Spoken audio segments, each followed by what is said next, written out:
오늘은 빌라도와 유대인들이라는 제목으로 하나님의 말씀 나누려고 합니다. 우리가 이번 주간은 부활주일로 우리가 행복한 예배를 하나님 앞에 드렸습니다.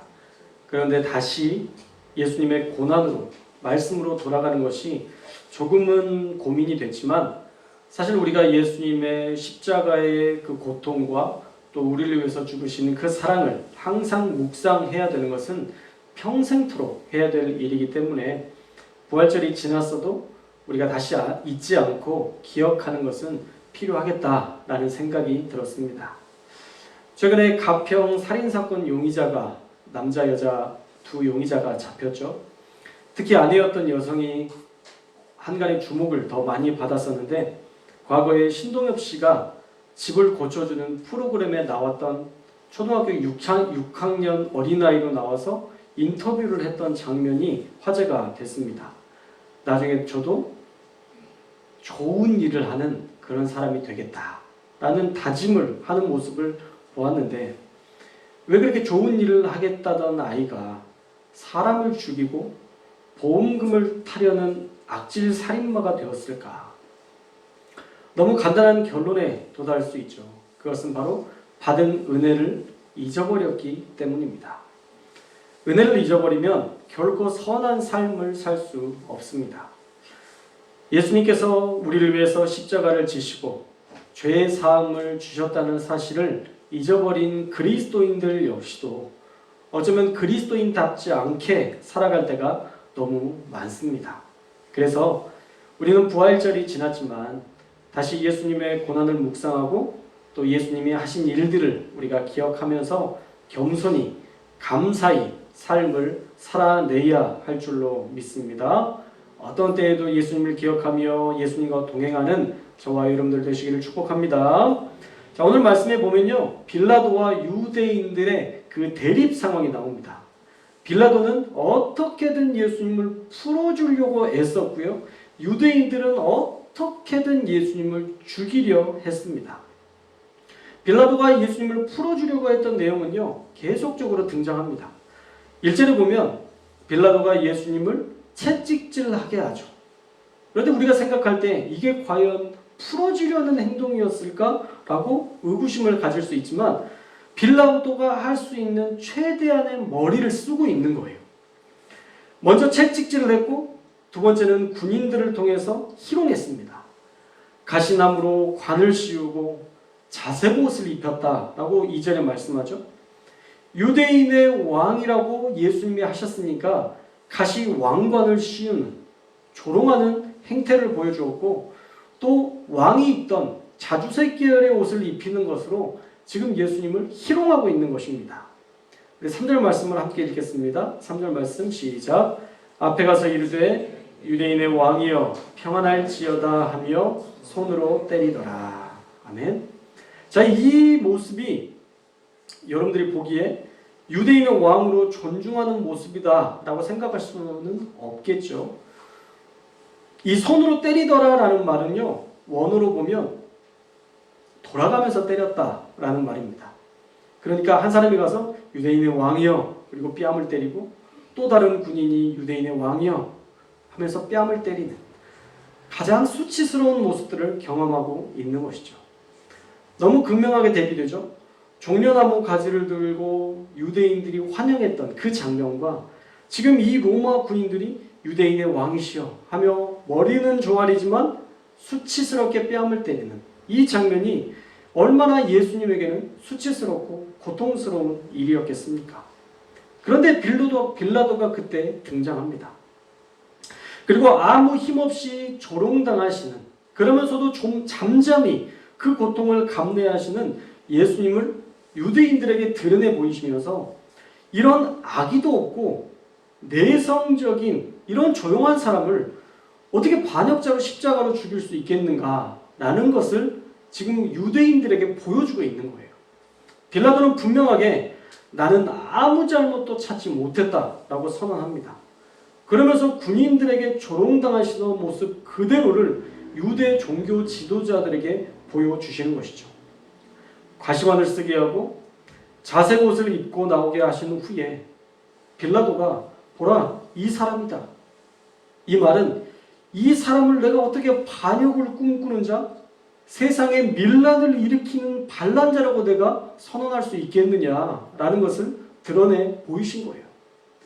엄청난 채찍질에 이미 피투성이가 됐고 머리에 가시관을 쓰시고 또 자색 옷을 입은 그 모습 자체로는 약하디 약한, 인간의 정말 최대로 약한 모습들을 비추어주면서 이제 유대인들이 조금은 수그러들겠지 하는 마음으로 군인들을 통해서 채찍질과 가시멜류관과 자색 계열의 병정들의 겉옷을 입혀서 내보냈던 것입니다. 그런데도 그렇게 채찍질 당하고 고통당하시는 예수님을 보면서도 그들은 마음을 돌이키지 않았습니다. 6절에 보면 대제사장들과 아랫사람들이 예수님을 보고 소리 지르기 시작합니다. 십자가에 못 박으소서, 십자가에 못 박으소서. 두 번이나 강경하게 아침부터 모여들었던 많은 대제사장에 속한 사람들이 모여서 외치기 시작하는 거죠. 그래서 그들의 완악함에 질려버린 빌라도가 그러면 너희가 친히 데려다가 십자가에 못 박아라 라고 얘기합니다. 나는 그에게서 죄를 찾지 못하였노라 라고 다시 한번 말씀하시죠. 그런데 사실 유대인들에게는 이스라엘 사람들을 십자가에 못 박을 권한이 없었어요. 속국이었던 유대인들은 사람들을 죽일 수 있는 권한이 없었다라는 것들을 계속적으로 말씀드렸죠.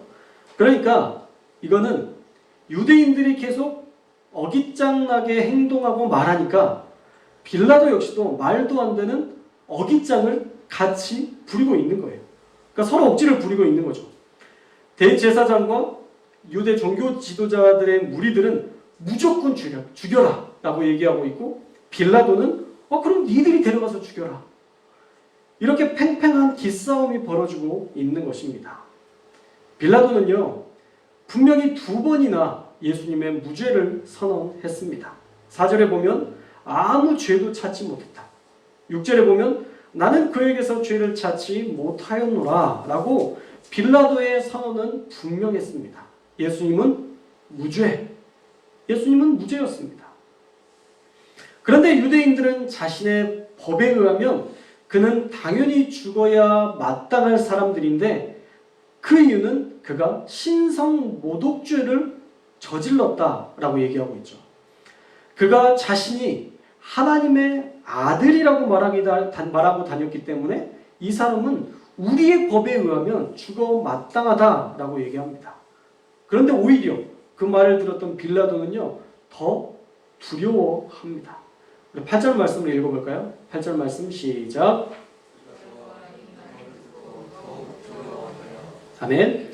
자, 빌라도가 그가 하나님의 아들이라고 말했다라는 이야기를 듣고는 더 두려워했대요. 말의 권위가 있고 그가 진중한 사람이라는 것이 분명했고 또 진리에 대해서 말씀하시는 것이 진솔해 보이기도 했기 때문에 그 유대인들이 말하는 그가 하나님의 아들이라고 그가 이야기했다는 그 말이 정말 저분은 하나님의 아들이실 수도 있었겠다라는 확신이 들어서 오히려 더 두려워졌다는 거죠. 우리가 사람들을 만나보면 그 사람이 어떤 사람인지 우리는 금세 파악합니다. 내 말만 하는 사람인지, 남의 말을 듣는 사람인지, 남을 배려하는 사람인지, 내가 제일 먼저 배려받아야 하는 사람인지, 우리가 조금만 사람과 함께 지내보면 그 사람들이 금세 파악이 되죠. 빌라도 역시도 예수님을 신문하는 과정에서 그가 무죄다라고 선언할 만큼 예수님이 좋은 사람이라는 것을 알았고, 또 대화를 나누다 보니까 자기가 그동안 고민이야 하지 않았던 진리에 대해서 고민해 볼 정도로 그는 정말 순전한 사람이라 여겨졌고, 또 그가 하나님의 아들이라고 말하니까 어쩌면 예수라는 저 사람이 하나님의 아들이실 수도 있었겠다라는 것이 믿어져서 더 두려워졌다는 거예요. 그래서 다시 관정으로 들어가서 예수님께 묻습니다. 너는 어디로부터냐? 다시 말하면 너는 하나님의 아들이냐? 아니면 그냥 사람일 뿐이냐? 라는 물음이죠. 그러나 예수님은 대답해 주시지 않으셨어요. 사실 18장 후반부의 말씀에서 이미 대답해 주셨죠. 나는 이 세상에 속한 것이 아니다 라는 말을 통해서 이미 예수님은 빌라도에게 그 해답을 주셨습니다. 그러나 빌라도 역시도 예수님에게 끈질기게 다시 한번 질문합니다. 10절 말씀에 보면 나는 너를 놓을 권한도 있고 십자가에 못 박을 권한도 있다. 다시 한번 엄하게 이야기하면서 나에게 온전하게 이야기해라. 내가 너 살려줄 수도 있고 내가 널 죽일 수도 있다 라고 얘기하는 것이죠. 그때 예수님께서 입을 여십니다. 그러나 생각해 보시면 예수님이 무서워서 대답을 한 걸까요? 절대 아닙니다. 예수님은 나를 살려줄 것이라는 것을 기대해서 이야기하신 것이 아니라 하나님의 권위로 하나님께서 후대에 우리에게 말씀하시고자 하는 바가 너무 분명한 말씀이 있기 때문에 거기에서 입을 열어 말씀하신 거예요. 예수님은 이렇게 이야기하십니다. 네가 가진 그 권한도 하나님이 주시지 않으면 네가 누릴 수 없는 권한이다. 참 멋있는 말이죠. 지금 법정에 서서 지금 신문을 당하는 과정인데 네가 가진 권한이 너 자신의 것인 것 같니? 아니. 하나님이 너에게 권한을 주셨으니까 네가 이 권한을 지금 대행할 수 있는 거야 라고 하나님의 권위를 가지고 위험 있게 말씀하신 것이죠. 그리고 한마디 더 하십니다. 나를 넘겨준 자의 죄는 더 크다. 그러니까 로마와 유대인들 중에 누가 더 죄가 커요? 나를 넘겨준 자가 누구예요? 유대인들이죠. 로마 사람인 빌라도 너보다 너를 넘겨준 유대인들의 죄가 훨씬 더 크다라고 말씀해 주세요.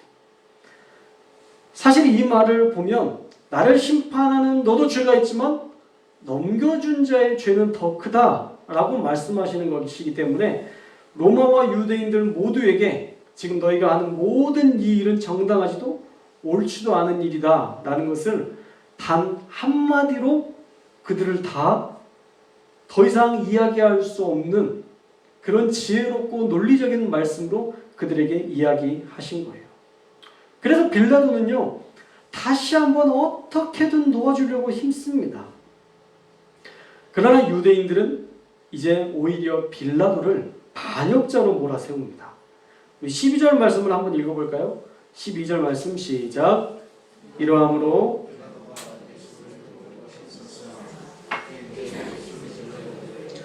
이 사람을 놓으면 가이사의 충신이 아니니이다. 무릇 자기를 왕이라 하는 자는 가이사를 반역하는 것이니이다. 아멘. 자, 이 사람 놓으면 가이사의 충신이 아니에요. 당신은 절대 황제에게 충성하는 사람이 아닙니다. 자기를 왕이라고 하는 자를 어떻게 그냥 놔둡니까? 가이사를 지금 예수는 반역한 것입니다 라고 얘기하는 거죠. 그러니까 빌라도를 이제 압박하는 거예요. 당신이 그러고도 가이사 황제의 충신이야? 우리에게는 이미 황제가 있는데 또 다른 왕이 있다는 게 말이나 돼? 그러고도 당신이 총독이야? 사퇴해! 어디서 많이 들어본 말이죠? 지금의 국회 같지 않습니까? 자기 뜻과 안 맞으면 다 죽이려 드는 정치인들, 사실 옛날이나 지금이나 똑같아요. 그래서 결국 이 말을 듣고 빌라도는 자기의 목이 날아갈 수도 있는 상황이기 때문에 이제 재판석에 앉아서 피의자의 죄의 형량을 확정합니다. 다시 한번 이렇게 이야기하죠. 보아라, 너희들이 왕이다. 그러자 대제사장과 그에 속한 사람들이 또 이야기합니다. 없애버리소서. 못 박으소서. 그리고 했던 말이 충격적이에요. 가이사 외에는 우리에게 왕이 없나이다. 로마의 황제 가이사 외에는 우리는 왕으로 그 누구도 인정하지 않습니다 라고 얘기해요.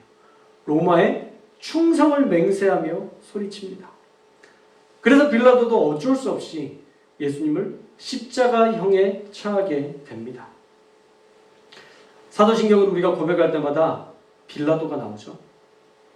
빌라도 너무 억울할 것 같아요. 나는 살리려고 했는데 유대 종교 지도자들에게 고난을 받아 고발을 받아 십자가에 못 박혀 죽으시고 이렇게 되어야 되는데 이 빌라도는 얼마나 나쁜 사람으로 몰아가는지 모르는데 요한이 기록하는 빌라도는요 어떻게든 예수님을 살리려고 했던 모습을 우리가 살펴볼 수 있습니다. 빌라도도 어쩔 수 없이 예수님을 십자가의 형에 처하게 했습니다. 메시아를 기다렸던 유대인들, 대망사상, 메시아를 기다렸던 그 사상이 최고 절정에 이르렀던 때에 유대인들은 오신 메시아를 보지 못했고 로마의 빌라도가 오히려 메시아를 두려워했습니다. 눈이 가려지면 오신 메시아도 보지 못하는 것이 인간들의 어리석음입니다. 우리는 어떤가요? 저와 여러분은 이미 오신 메시아를 인정하며 그분과 동행하며 살고 계십니까? 만약 우리가 그렇지 않다면 이미 오신 메시아를 인정하지 못하고 우리 가운데 앞으로 일어날 모든 일들이 우리의 모든 죄의 문제를 해결해 주시고 우리에게 평화를 주시는 하나님이시고 우리 가운데 마침내 승리를 주시는 하나님이시라는 사실을 우리가 인정하지 않고 살아간다면 우리 역시도 유대 종교 지도자들과 똑같은 삶을 사는 거예요. 그 당시에 예수님을 인정하지 않는 것과 이미 오신 뒤에도 의심하는 것은 사실 똑같은 불신앙이죠.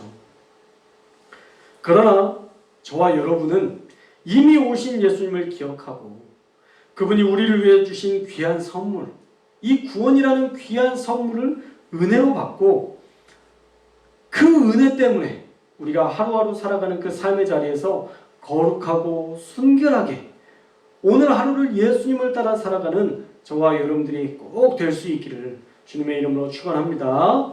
또한 우리의 왕이 누군지 기억해야 돼요.